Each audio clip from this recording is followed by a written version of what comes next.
And welcome back to the ... podcast.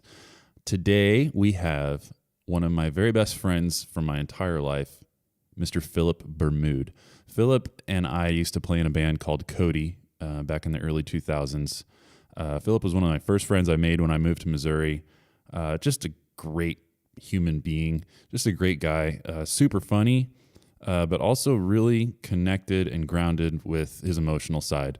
Phillip's had some crazy stuff happen to him over the years, playing in bands, and now he's a hairstylist, business owner, and he is co-parenting his awesome son Silas.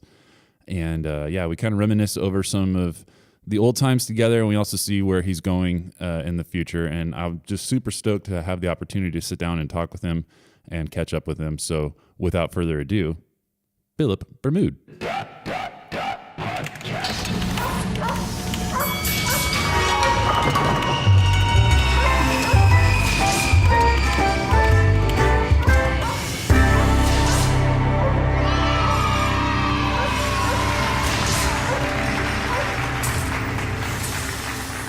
All right, Phillip Burmood, what is up, buddy? How you doing? Oh my God, I'm doing amazing. How are you in Turkey? Yeah, doing the thing. It's Is that a city or a country or a? It's an animal. What is it's an animal, actually. That's what I thought. It's a holiday dinner. Oh man, yeah. You a lot of turkeys over there in Turkey?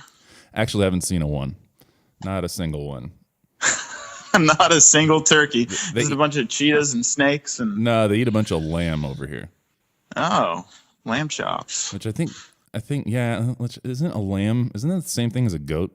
You know. Or is that a different? Or is a lamb a sheep? You're gonna have to just ask Bill Nye. I'm not sure about that. Maybe Google will know that one. Why Bill Nye? Man, he knows everything, man. Just ask Bill. Right. It falls in line with science. Yeah, science things. Biology. Yeah. So we already established just a minute ago that it has been far too long since we last spoke. I think I concluded that it's been about 3.5 years, somewhere in there. Does that sound accurate? That sounds about right to me. And a lot has happened. Oh, yeah. Which we'll talk about, but we'll get into all that. But we're going to knock out what, the typical icebreaker questions we do here. Okay. And I'm going to ask you first. Hit me. I'll ask you first, your favorite place you've ever been. Oh, man. Favorite place I've ever been. Oh, man. Okay. I would probably have to say Florence, Italy. Yes. Ooh. Final answer. That's right. I think I remember. You remember that? You were like 18, 19, something like that. You disappeared for 3 or 4 weeks with your dad or something. Oh my! That's when we were rocking out with Cody, man. I know. I was super jealous that you got to go. You brought back like a holder for your lighter. Oh yeah. That's back when we were all stupid and smoked cigarettes. I actually still have that thing. Okay. Ditto. Do you still smoke cigarettes? I still do. I tried, maybe 5 times. It's pretty hard. I did try that Juul, which I don't know if you have listeners for kids here, but that definitely don't smoke. It's not good. I am against it. I mean, there are probably listeners with kids, but I don't think this is necessarily a kid's show. Okay, and because it's on the internet, you can be yourself. I want to be myself. If you need to. Yeah, if something falls out of your mouth, you go ahead and you let it happen. Okay. We'll edit it later. Right. So the next question is, do aliens exist? Do aliens exist? I mean, you're going to have to ask Tom DeLonge that one. I mean, I think his opinion is pretty well established. But what's your guess? I would assume that I think that there's possibly something out there with all of the suns, all of the stars and I mean, there's got to be something, You're open-minded to the possibility. I am open to the possibility. Perfect. Yes. Next question. Celebrity that you most identify with and would like to hang out with? Can you make a guess on that one? I need you to say it.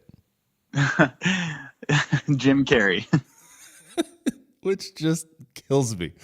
Your portrayal of Jim Carrey wearing a tutu with big hair and floral shirt was so spot on that one Halloween that, I mean, everybody was probably asking you for autographs, weren't they? They were, man. I was a celebrity that night. I think I even wore that outfit the next day. I was so excited. He's my idol. I think that may have been the same Halloween that I dressed up as Borat and I think you're right. Pretended to take a poop in a urinal at the Rockwell. Oh, the Rockwell. Good times. We're a bunch of young bucks. That was good times. Well, and I'd have to say Jim Carrey, not now, but no, 90s, God, no. 90s Jim Carrey. He's kind of fallen off the bandwagon there a little bit.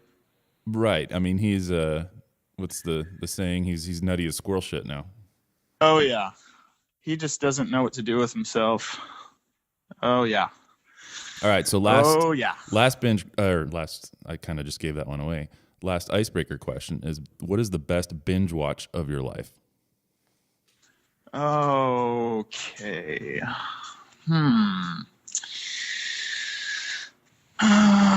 Like TV series? Like, is that what you're talking about? TV series, movie, mini series, whatever you want to call it. I don't care. Just like one of those things that you're like, man, this thing's 9 hours long, or it's 29 hours long, and you stormed through it and you don't regret it.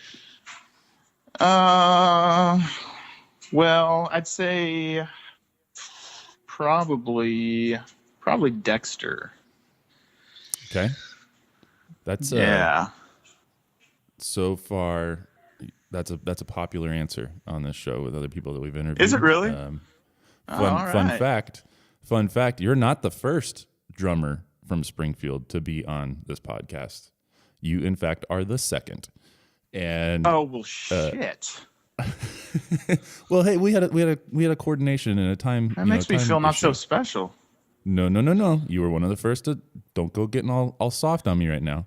You were one of the first to be asked, but due to scheduling, you were the second to the table. I got you. I did one with Ian, and that was his answer too, I think. You interviewed Ian? That's awesome. Oh man. Because there's another drummer named Ian who lives in Springfield as well. Well, I'm sure there's probably another drummer named Phillip. That's probably right about that. Drummers are a dime a dozen around there, but you, my friend, are special, and we'll get into why here in a little bit. But all right. Okay, so the next requirement before we just kind of start freestyling is give me your life in 3 minutes. Life in 3 minutes. All right. Well, let's see. Born in Springfield, raised in a very conservative, loving Christian family home. Have one brother, 2 years older than me. We grew up together, running through the woods, chasing squirrels, punching each other in the face, rebelling, drinking, smoking, kind of just, understanding what life was all about, and decided that we were just going to continue on rebelling. And we ended up finding art, which was a really good path for both me and him, because we kind of found ourselves through music and art and just kind of identifying what we think is beautiful in the world, and just started music when I was about 14. Let's see. Stevie Wonder was my first cassette that. Are you making that up? No, not even kidding. Stevie Wonder Greatest Hits. That's awesome. I would have thought it would have been like Lagwagon or something like Michael that. Bolton. Millencolin. Oh man, I wish. That would have been great. But no, I started off with Stevie Wonder, then went on to like rap, Warren G, Snoop Dogg, Then moved from Springfield to Columbia to Nixa, Missouri, where I discovered Redneck City and was not attracted to that type of crowd. Found my own small group of friends, and they were all in the grunge phase, long hair, eyeliner, yada yada. Nirvana. That's when I started getting into rock, heavy rock, and later that kind of transitioned into punk. And I discovered amazing, energetic, harmonious chords, upbeat drums, and pretty much just went all in with the punk scene. Made some awesome friends like yourself. I think I met you at the juke joint. Yep. Where you gave me a brown bag with a CD and I think some stickers. And sounds about right. It was just really cool to find other like-minded individuals that were just as passionate about pop punk as I was, because I didn't find that too much in Nixa. Most people were into riding horses or shooting ducks, and so moving to Springfield was good for me. And then after Cody, I met up with actually, man, I need to backtrack. My first band I was in was M3, then M3 to Cody. And in M3 was my buddy Scott, who you mentioned earlier, who's also in the Air Force. He's got kids. I'm sure he's boring AF as well. We're all boring now. But, oh, man, that's awesome. So, yeah, me, Scott, and Jeremy. And after Cody, I reunited with Jeremy Larson, who's still in the music scene and actually highly successful and out there in Nashville. And I was so grateful that I lucked out with him with just getting to, he was basically my music mentor and how to become a musician. Because, you know, punk rock is definitely intense, you know, very intricate drum beats and things, but as it's far a as one-trick volume, pony. Yeah, it's just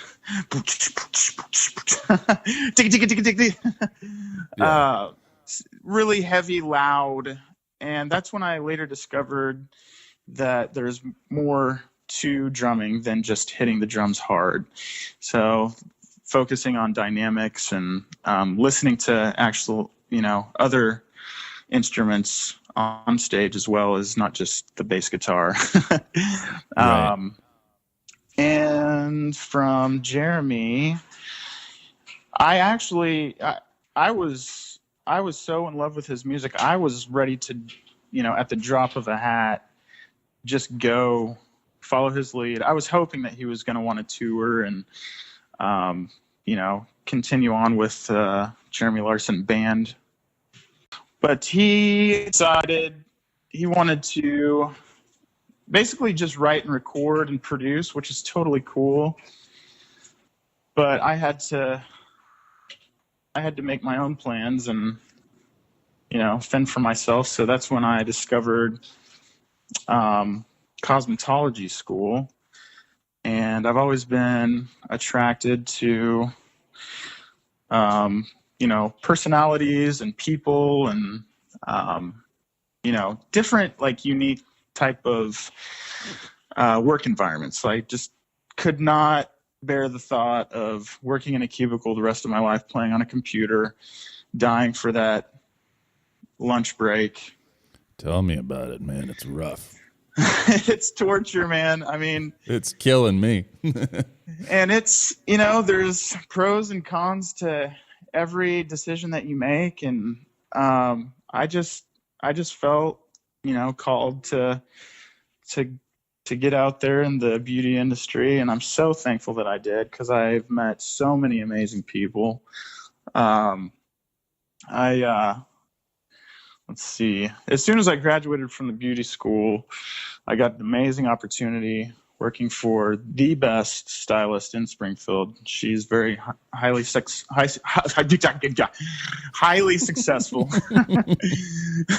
Very successful. Worked with her for about 2 years.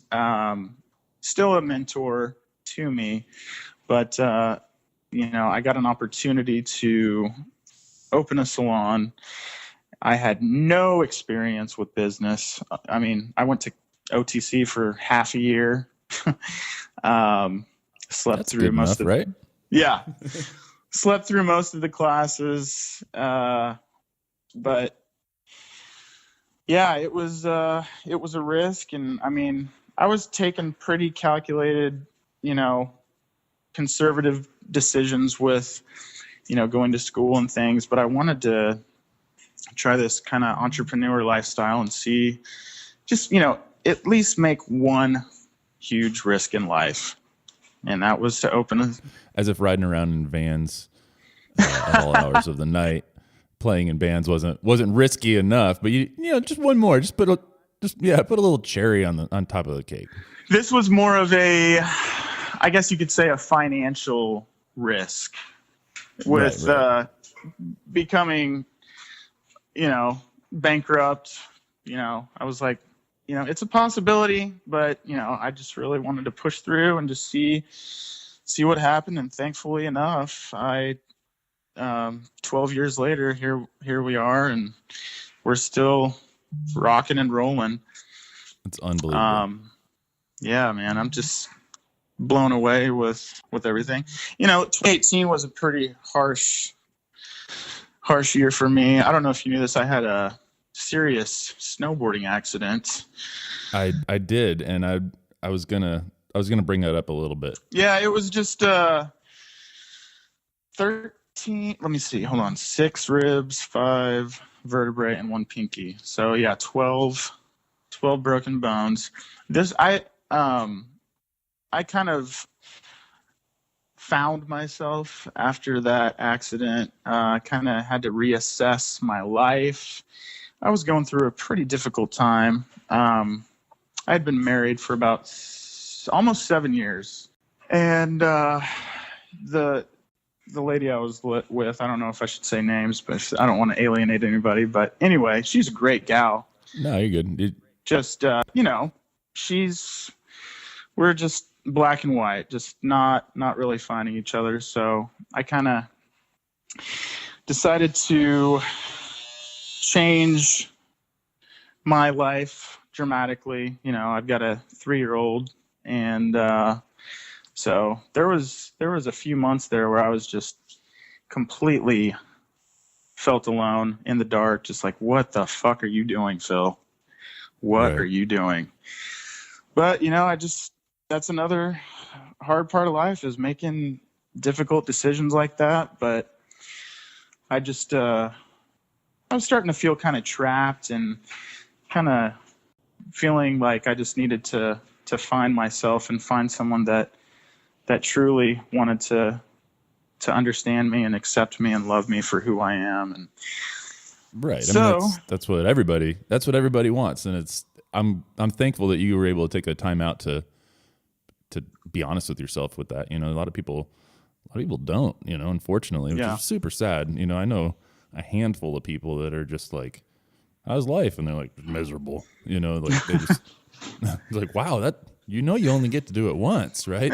Like, right. It's just why don't you go change one-stop that? shop. Yeah. Yeah. And it was something that I'd been wrestling with for a while. Never once did I bring it up until I actually brought it up. And that's whenever I was like, once I said it out loud was when the wheels started moving. And there's no going back.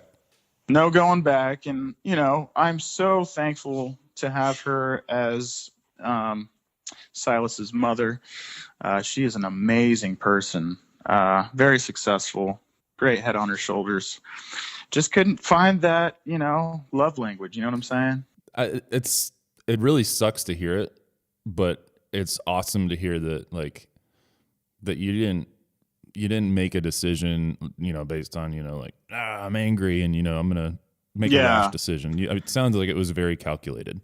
Yeah. I mean, I totally understand love is not always puppy dogs and unicorns. Like, I totally get that there's droughts and things, but it was the time aspect. It was longer than a year of a drought, and looking back, just not really remembering a lot of good things, other than having the awesome opportunity to be a father.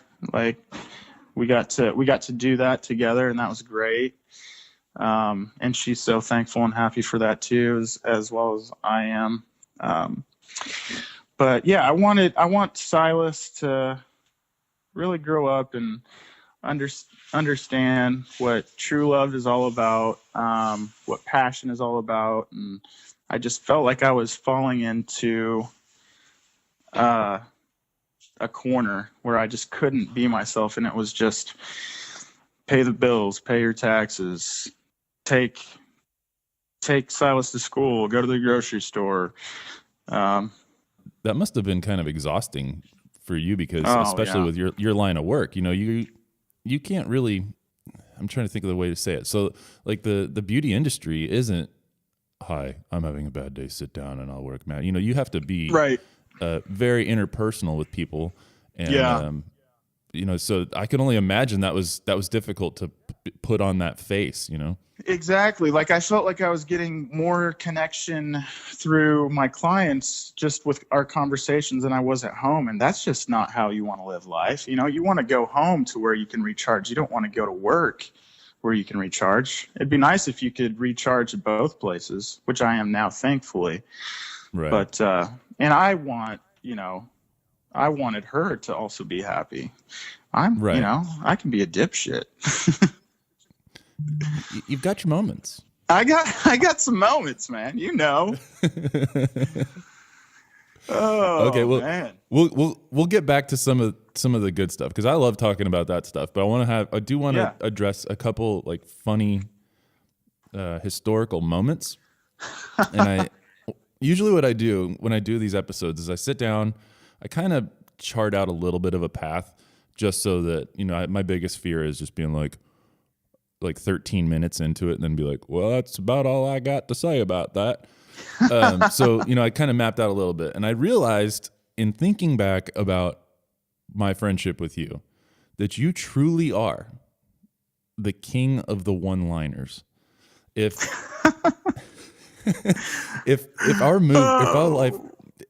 our life was like American Pie, I don't know exactly which character you'd be, but you would have been the guy just nailing everybody with the zingers. Suck me, beautiful. Okay, you went there. Okay, that's not exactly the one I was thinking, but I do remember a couple really significant ones. So as Philip's already kind of established, him and I played in a band called Cory together from probably 2000. I think 2000 until 2004. Yeah. Probably 01 to 04, right. Somewhere in there. And and what was your greatest show, by the way? What was your greatest highlight from Cory? Which show would you say? Ooh. So I don't know. I look back. I have actually like this old little Rolodex kind of thing with pictures in it, like printed pictures. Mm-hmm. And I found it back in January when we moved. And it had a ton of old shows in there, and there's some in there that are there's some I just don't remember, and so it's funny you say that, because I talked to Ian about this when I had him on the podcast. There's not really a show that you're like, man, that was amazing because the sound was perfect and my guitar was just right. And the crowd was cool and the venue was awesome and we played perfect. Like, that's never really a factor. Yeah, it's always agreed. Like it's the memories that are associated with it. Yes. So that being the case, I have some pictures of us playing, and it was before Alex died. And oh man, Alex and Eric are on stage. So for those of you who are listening that don't know, we had some really great friends that were always around at all of our shows. And Alex passed away in 2005, I think it was. Yeah. And so this was prior to that, and he is standing on stage just smiling from ear to ear, singing his heart out. So I think back on those types of times, and that was great. That's epic, bro. But playing Warped Tour was fun too. Playing Warped Tour, yeah. How about I actually forgot about that. I was gonna say Midtown. Yeah, that was amazing. Getting to play with one of your favorite bands for sure. Yeah, but then I forgot that we opened up for Fall Out Boy. Yeah, that happened too, right? And then they were like, I think they called us out 3 or 4 times on stage too. It was like, oh yeah, this is amazing. Actually, we opened for Fall Out Boy twice, didn't we? We at the Juke Joint and then up in Illinois somewhere or something. Yes. Yeah, I remember. Right before they went on tour with Blink-182. Right. And that's where they hit it off. When we played with Midtown, that was the night before they joined on the Jimmy Eat World Tour. Oh my God, we just kept dodging bullets, man. I wouldn't say dodging them. I would have died to get hit by some of those bullets. Yeah, well, you know what I mean. Yeah. Missed opportunities. Serious. Okay, so yeah, back to the one-liners. So yeah, back to the tangent. Yeah, we played in these bands, and being in a band is like being in a family for sure. You get to know the people you're on the road with, and you share a lot of things and a lot of experiences and stuff like that, especially when you're like a small band and you have to do it in a small van or something. So I remember stopping at a gas station in the middle of the night, like maybe 10, 11, 12 at night. And there was a little kitchen inside there that you could go up and order food. Phillip, do you remember what you asked? I can't ever let this one go. I could never forget this. I think I get reminded of this one every few months. Why wouldn't you? I wish I could sell it to a comedian. Yeah, no, I've got my stylist, even when they want to give me a hard time, they just say it. Oh, they know about it too? Everybody at the salon knows about it. Oh, that's perfect. So it's transcended just our little clique of the people that actually witnessed it. Oh, yeah. I remember standing there, and we're both tired, and it had long hair, but it looked like bedhead because we've been sleeping in the van or whatever. Yeah. Phillip's looking. No product in there. Phillip's looking up at the board, and you could just see it in his eyes. He's like, what do I want? And then the light bulb turned on in his head, and he's like, that sounds good, but I want to make sure. And he goes, excuse me, ma'am. And she's like, yes. And he goes, how big are your 6-inch pizzas? Oh, shit. And the look on the lady's face was just priceless. I remember literally just turning my head, looking over at you with, like the Elvis eyebrow kind of thing, Yeah, the Clint Eastwood eyebrow. And going did you just ask that? It's 6 inches, man. How big are your 6-inch pizzas? Oh, man. Yeah, that was a good one. I do have another one, though. I have a couple more. So there was a little music venue, coffee shop that was part of a church in Springfield, Missouri called New Brew. And we would play there, and it was, I don't know, I think we'd only played 2 or 3 times publicly at that point. And so we load in all of our gear, and we're standing there, and we see all these pictures of all these bands. And and so we're staring at all these pictures, and we're like, oh, look, hey, check it out. This band played here. And, oh, I didn't know these guys played here. Oh, my gosh, we're playing on the same stage as that band played on. That's amazing. We were just super impressed with things. And that was me and Greg. We were sitting there having a conversation. And then here comes Phillip. Here comes Phillip, puts his head right over my shoulder and goes, hey, where's our picture? and and Greg without missing a beat. You know, if you're Never the king of misses the a beat. one-liners, yeah. If you're the king of the one-liners, he's the prince. Oh yeah. You're like, hey, where's our picture? And Philip just goes, or Greg goes, Philip, do you remember being in a picture? Because at that point in time, we hadn't had a single photo shoot or anything like that, but you expected there to be a picture up there. So I always thought that was so remember. good. I forgot about that one. Oh God. And Good then times. I saved the very best for last. This one's real good. So Let's hear it. Again, this is another van story. We are riding in a van, going somewhere. I don't know, probably St. Louis or Oklahoma City or Dallas, or I don't know where we were headed. But we're listening to the radio because we had bought some advertising on the radio to advertise our new CD in our hometown there. So we're driving along, and they start talking about a pub crawl that's getting ready to happen. And you know where this one's going? Yeah, I know where it's going. So they're advertising for this pub crawl, and they're like, yeah, you know, $40 gets you this wristband, and you can go to every single bar every single night for the entire week. You know, Springfield, Missouri, for those of you who don't know, is a college town, so that's a lot of what there is to do there is just clubs and bars downtown. But so they're advertising this whole thing, and they're like, you know, this is going to save you so much money. Just think of all the cover charges you're not going to have to pay. You know, you pay for it once at the beginning of the month. You get into every club, yada, yada, yada. You're going to have so much extra money for anything you want. You know, Taco Bell, car insurance. And this one other dude jumps on his voice. He goes, yeah, you could buy more contraceptives. And then here comes Philip, flies over the back seat, looks at Adam in the eyes and goes, they're talking about weed, man. They're talking about weed, man. And oh my gosh, I remember I didn't know what was scarier, is that, you know, number one, you thought that contraceptives were weed, or that you didn't know what contraceptives were. Because at that point I was like, the last thing this band needs is a baby. I had no idea. We're never going to get signed if you have a baby. Oh my God. Yeah, that was a good one. They're talking about Good weed. times. They're talking about weed, man. So 6-inch pizzas. Do you remember being in a picture?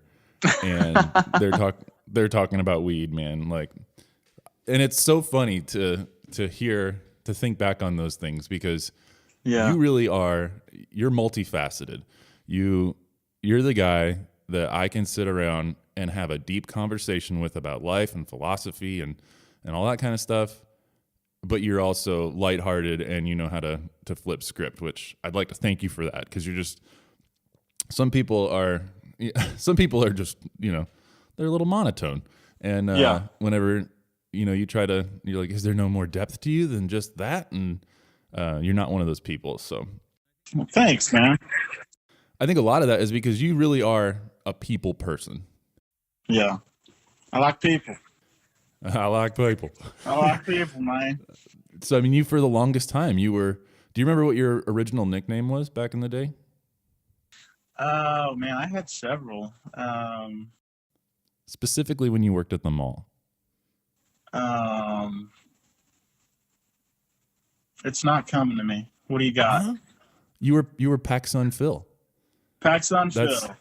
That's what everybody remembered you as. Like, I'd run into people and they'd be like, "Oh, hey, so what's your story or whatever?" And I'd be like, "Oh, you know, I'm playing a band and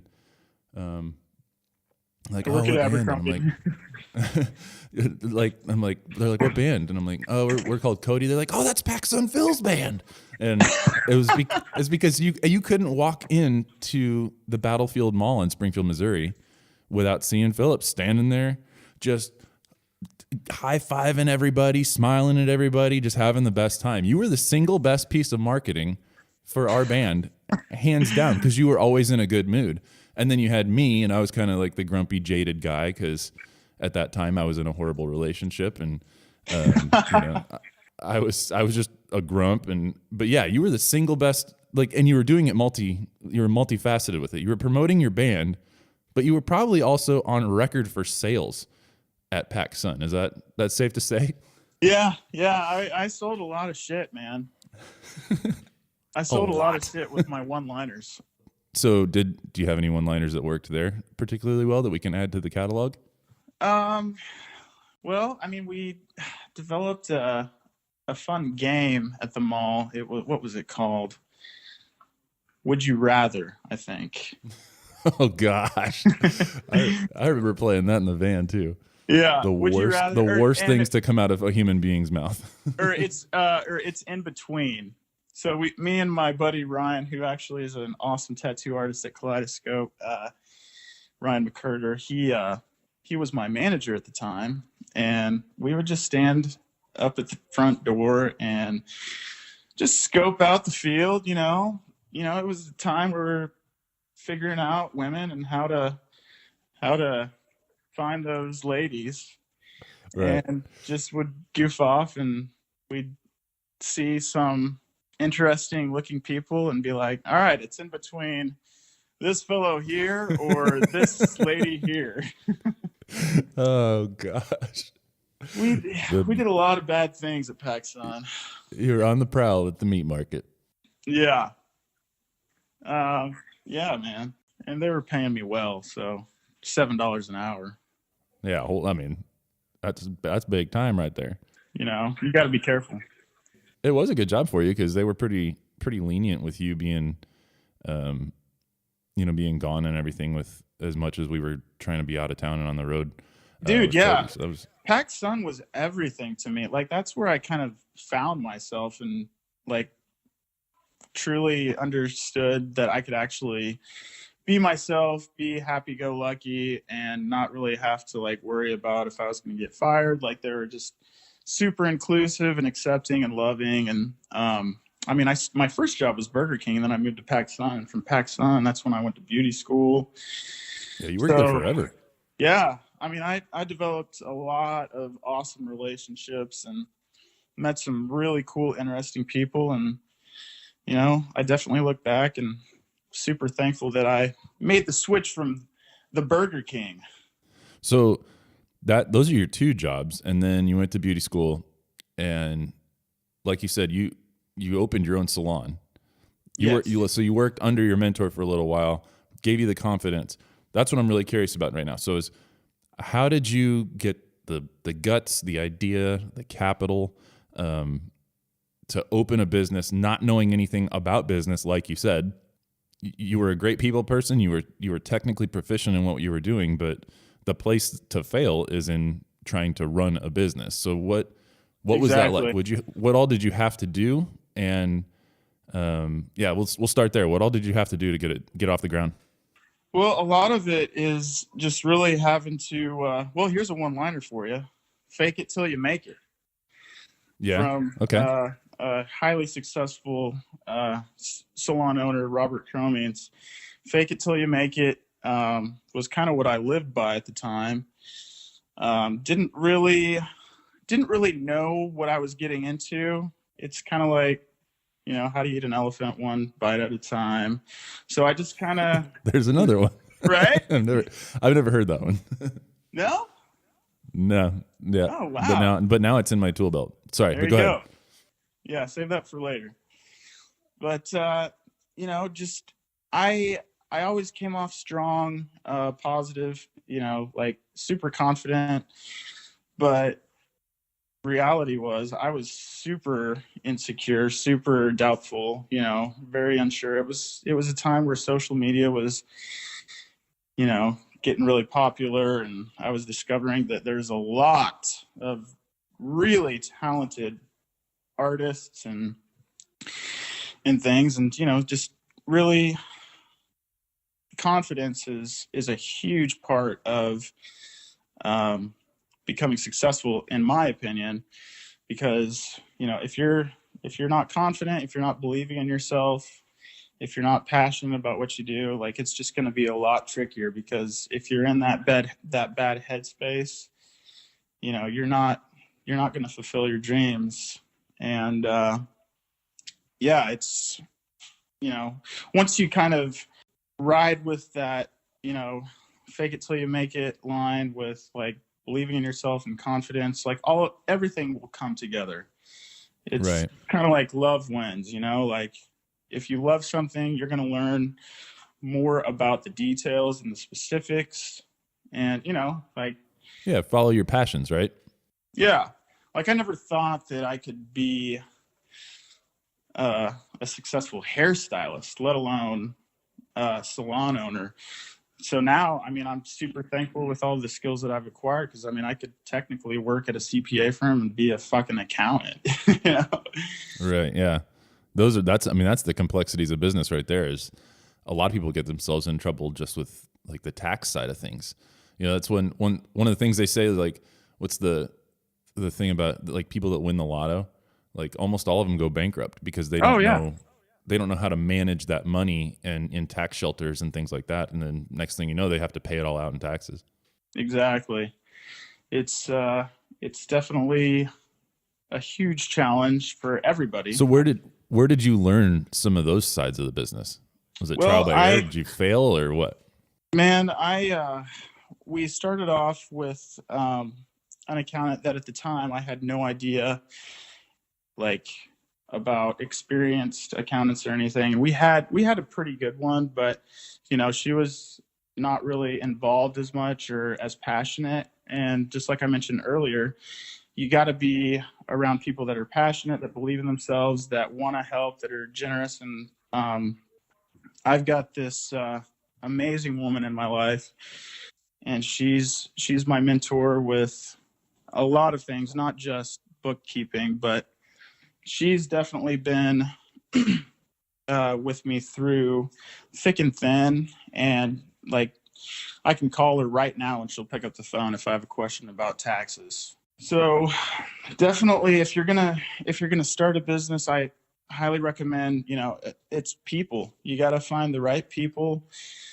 Just like with the energy of our salon and attitude, you know, we go through waves. Like, you know, we've had some amazing people come into our lives and work at the shop, and we've also had some Debbie Downers, and we've had to cut ties. Is that difficult for you to balance? So I call it talent management. You know, sometimes somebody may be the most, you know, technically proficient person at something, but their attitude doesn't necessarily align, or vice versa. You know, their attitude is amazing, but they need to learn some other things. Like, is that something that you, as a leader for them, that you are very intentional about? Is managing that talent, or are you guys kind of a little bit more? It's not a good fit. Get rid of them. We're more free spirited. Like our number one thing now, like our Blue Skies motto is, the personality aspect of it. If we find someone that truly reveals their passion and love for people and hair, and their discipline, like that's all that matters. Like you could be the shittiest hairstylist, but if the passion's behind you, eventually that's gonna climax eventually. For me, it took several years. Like I consider myself an okay stylist, but I feel like I'm better with just talking with people and relating to people, because there's so many different aspects of the hair industry that make you successful. Like some people are super talented with wedding hair or makeup or cutting or coloring. Right. And it's taken me several years to get to the point where I'm actually super confident in what I do. But for the most part, we base our hiring off of attitude. Okay. And it's about 1,300 square feet. It's a small salon. We've got 8 chairs and 9 stylists, and we've got a small break room. So everybody's like a family, you know, like it's right. Really cool to see how, your business turns into a family and how like you cultivate and nurture relationships, not just at home, but also in the workplace. And that's where I get a lot of my joy. And that's what I love hearing, is because selfishly, like we already talked about, I am in the military, but like long term, like long term, because, no matter what you do with the military, it's a temporary ride. It always has an expiration date at some point, and I would love to think that I would have the gumption and the guts to go out and try to, make success on my own when I get out. My problem right now is I just have no idea what it would be. I have too many interests, and I don't have enough time to really focus on it. So, but the one thing that I think transcends is that leadership side of things. In the military, I get leadership training all the time. Like, they want us all to be leaders, and I get that. So I've actually gotten super interested in that topic in general. So seeing somebody like yourself that doesn't have an employer, pumping that kind of that education into you about how to be a good leader, but you figured it out, I think is really, really fascinating. So to know that you guys you're very deliberate about molding, the people to represent your brand, but that you have to have that right foundation to build that up I think that's super great. Which that is the most challenging part of my job personally, being able to constantly challenge my stylists and develop their skills in a way that each and every stylist has a different way of learning and growing and accepting constructive criticism. So that's one of the biggest challenges of my job, is trying to approach each stylist differently and help them become a leader on their own and build the confidence that they need for their clientele. That's amazing. I'm so stoked to hear that, because it's such a grounded, mature perspective that you have on that, because I don't know, it's great. Because it's funny, talking to Ian whenever I did a podcast with him. Yeah, he has a salon, right? Right, he does. I guess they got voted like #1 salon in Kansas City like 2 or 3 years in a row, and he's just amazing. Killing it up there. But he's another similar situation, Springfield drummer, went to hair school. I think I talked him into hair school. Right, he went to hair school, and then he went out and he made himself successful. But one of the things that you guys both identify with is that managing people is important, and you recognize that you're not just the guy that owns the keys to the building and signs a paycheck, but you have a responsibility to take care of the people that call your business their home as well. Yeah, it's hard to find that silver lining of being boss Phil and being PacSun Phil, Right. So I'm constantly trying to, figure that out and toe the line. Yeah. So what's the plan for the business right now? Do you guys have any kind of 2, 3, 4, 5 year projection that you guys are working towards, or what's that look like?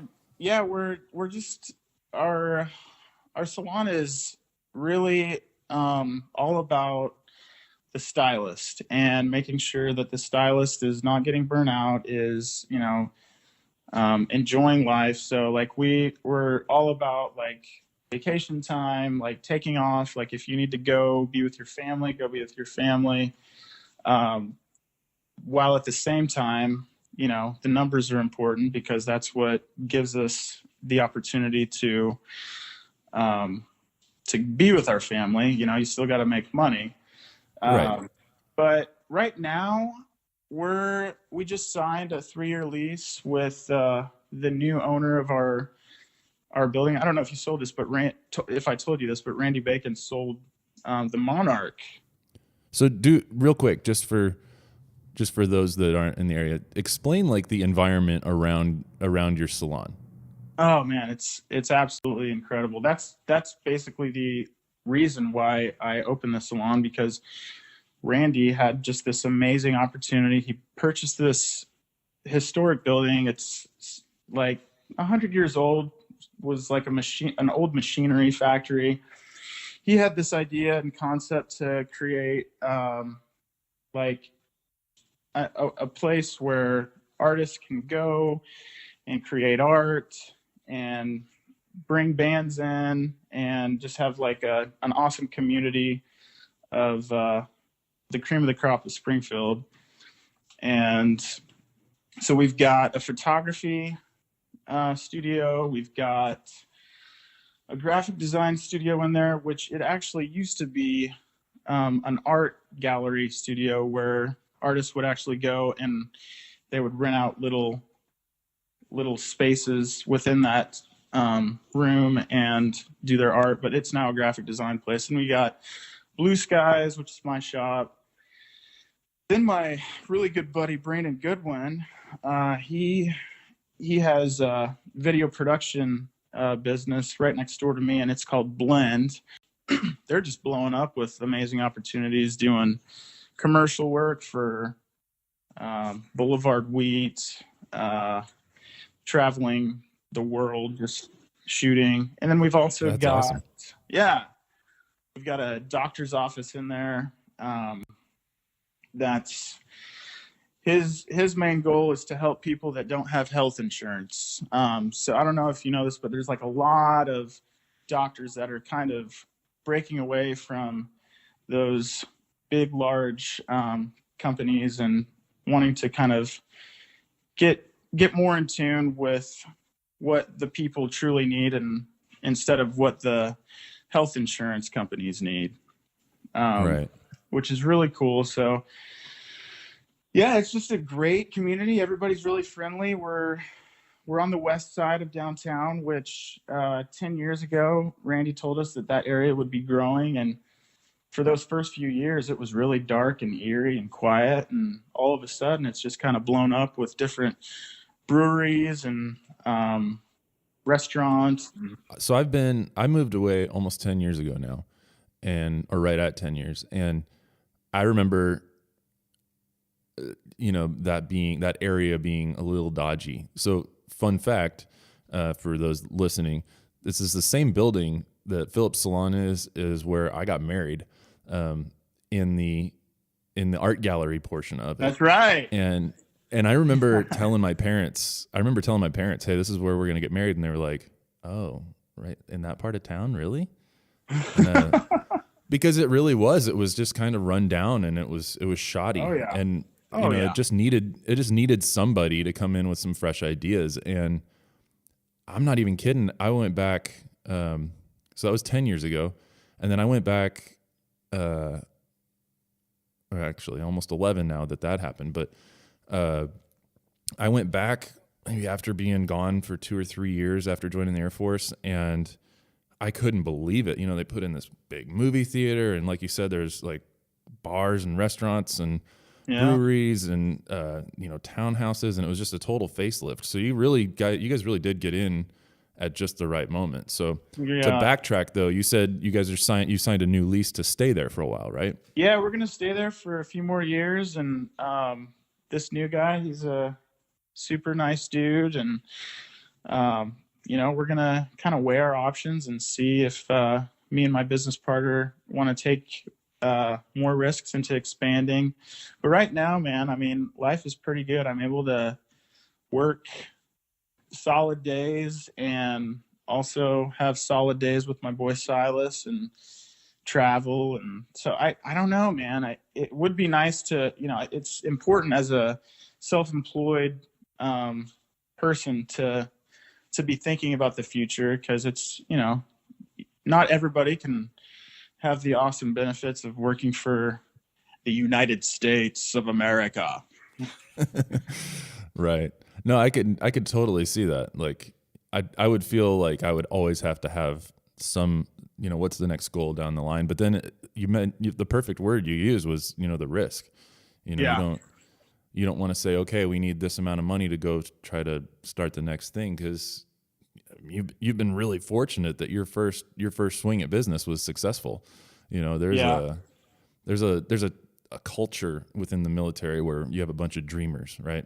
So you got these people like myself that are kind of wired to be creative brain people, but we found ourselves saying, oh, okay, I'm gonna serve in the military. And you kind of get painted into a little bit of a box as far as creativity. There's some opportunities to be creative in the military, but maybe not to the same, sure. Maybe not to the same level that you had originally hoped for. So a lot of people sit there and they dream about what's after. And there's like a phrase, I think it's called like a vetrapreneur. So you're a veteran, but you're also an entrepreneur. So a lot of people get out and they start all these companies, but and there's a lot of websites out there about people talking about what they did, but most people, all their stories are based on failure, and which is really sad, And so you're super fortunate that your first swing, you were successful, especially not knowing anything, not having any lessons learned right out the gate. So I could see, having the confidence to go into something else, but also knowing that you were very fortunate that the first one worked out the way that it did. Yeah, I'm definitely blown away. My buddy Trey, who's also an entrepreneur, he's a really successful graphic design person. He works for Beautiful Mess, and he was telling me this the other day. I cut his hair. I guess 9 out of 10 startup businesses fail. I didn't even know that. 100%. Yeah, if not more. Yeah. That in itself scares me to death. So now that I'm 36 going on 37, I'm like, dude, I would never try to open up a business right now with just what was I thinking?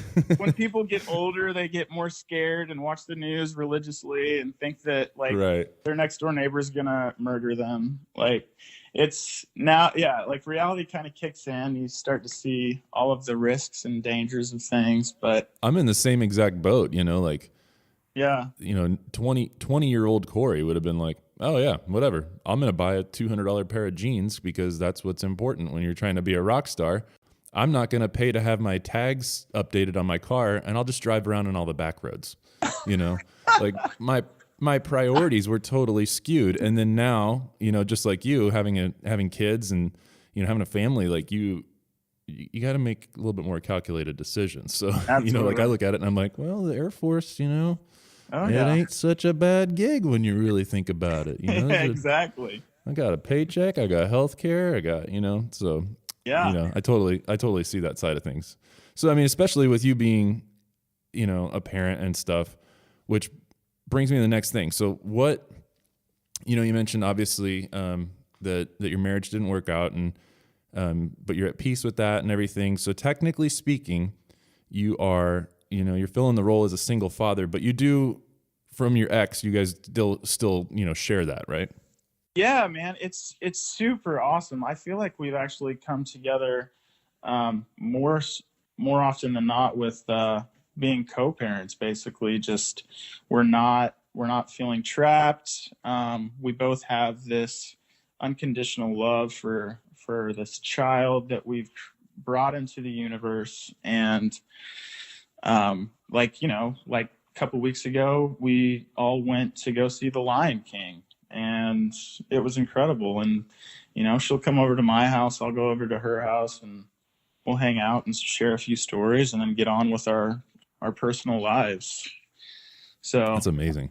Yeah, I'm super, super thankful for Leah, and I really admire her wisdom and strength through this difficult time, because it is an unfortunate thing. Marriage fails are a huge bummer, but this is, well, they're a bigger bummer if they're met with animosity and anger and frustration and all that kind of stuff. I can only imagine having to try to fight over custody and money and property and interest and whatever, and oh my gosh, that sounds like a total nightmare. Yeah. It sounds like you guys had a pretty good little handshake, high five on it. Yeah. From the stories that I've heard from my clients sit in my chair, I definitely hit the jackpot on this divorce. It's like what's the scene from Wedding Crashers where they're sitting there trying to mediate the divorce? And it's you shut your mouth when you're talking to me.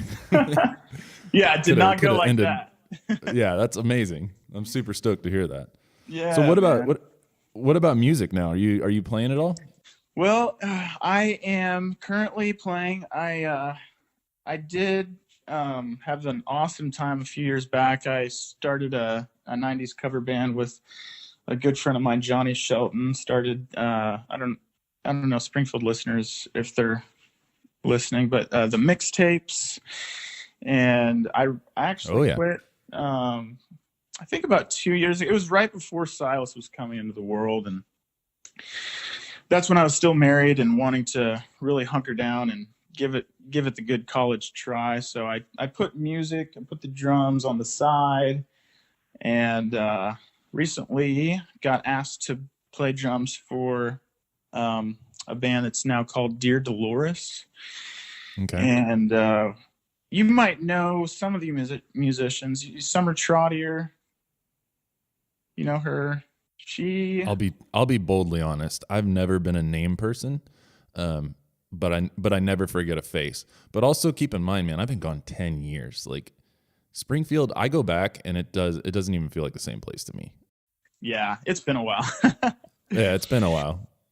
But and when you get older, faces change too. Like mine's a lot fatter than it used to be.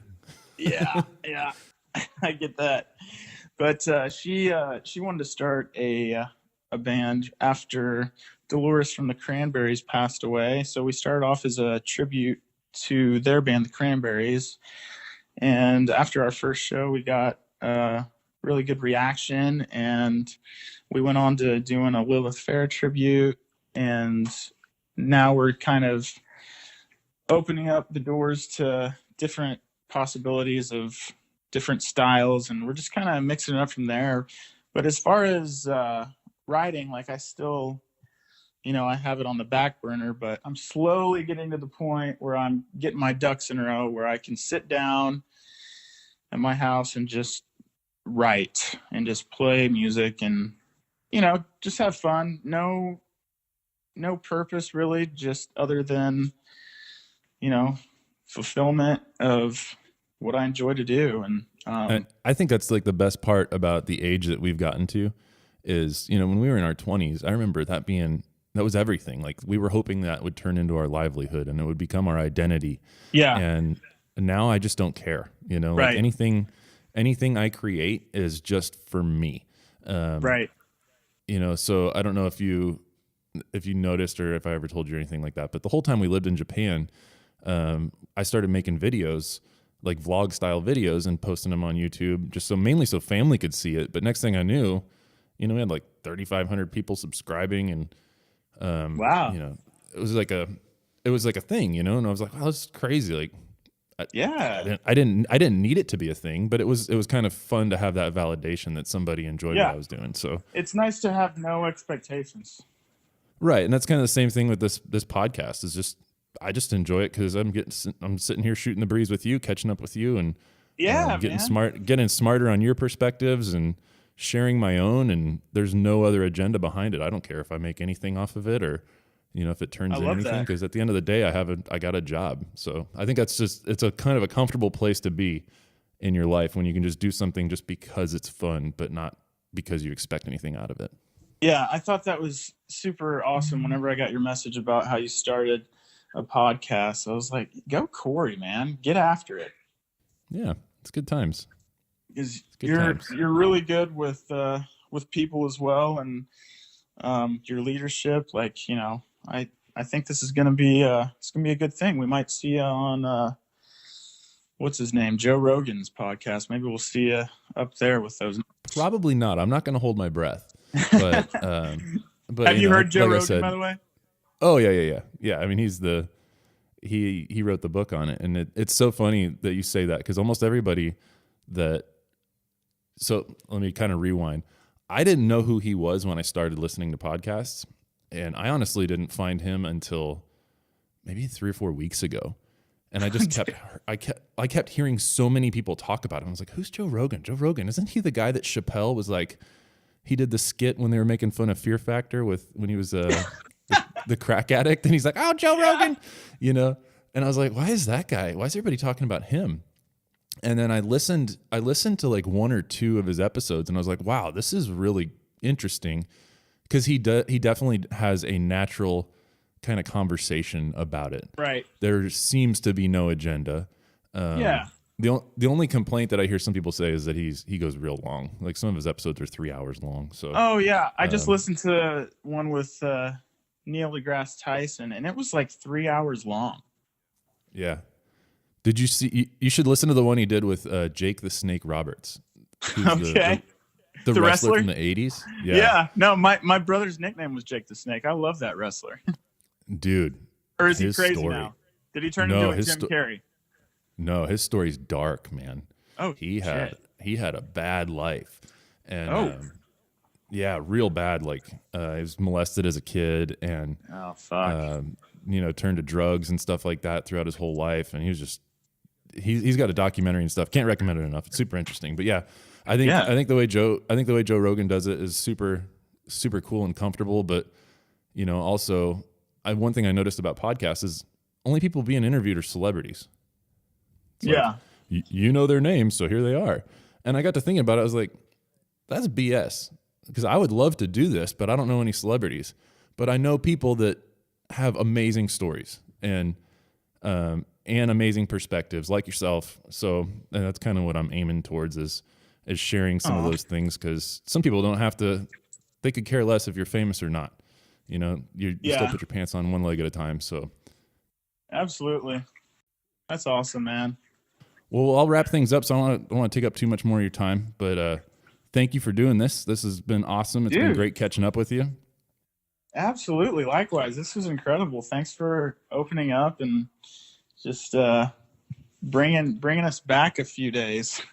Exactly. I'm super stoked to remember the one-liners and get to laugh with you about them again. Yeah, man. Oh, geez. All right, brother. All right. I'll see you, buddy.